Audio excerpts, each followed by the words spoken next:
Hello guys, at ito na naman ako, komentuhan natin ang sinabi na naman ng isa naman ito ni Wang Bu.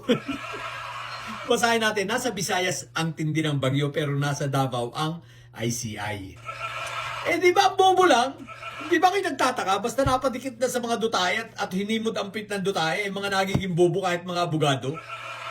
Isipin mo ang tanong niya, nasa Visayas daw ang bagyo, bakit daw ang ICI ay nasa Davao? Teka lang, ang ICI ba ay DSWD? Ang ICI ba ay DPWH? Ang ICI ba ay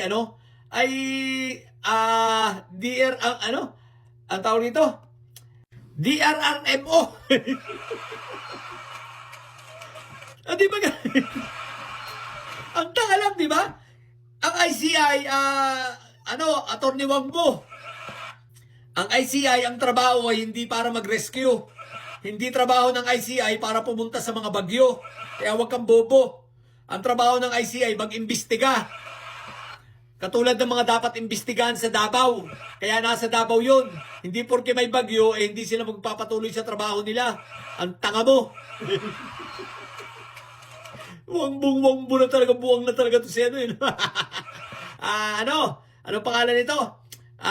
Attorney Wang Bu. Kailan ba gusto mong pumanaw at mag-i-sponsor na ako ng kape sa'yo at hinihintay ka na ni Sandra Cam. Yung iyong best friend. Magsama na daw kayo. Sige na, huwag ka nang mahiya. Samahan mo na. Ang tanga puta. Bakit daw yung ICI na sa Davao? Malamang naglalaro. Malamang may hinahanap. Tanga-tanga putik. Bakit? Ano ba sila? Ang tawag nito? DPWH o DSWD?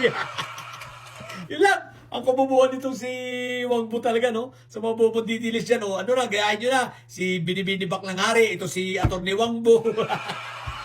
Si Vic Rodriguez, si Topak Show. Nung humimod ang pit kayo tayo lahat ng mga naging siraulo. Nawala na sa sarili ang puta. Nawala na sa hulog. Sa mga bobot didilis, kayo na nyo, manatili kayo mga bobot may sayan. Sa mga may sayan, lagi high blood. Bye!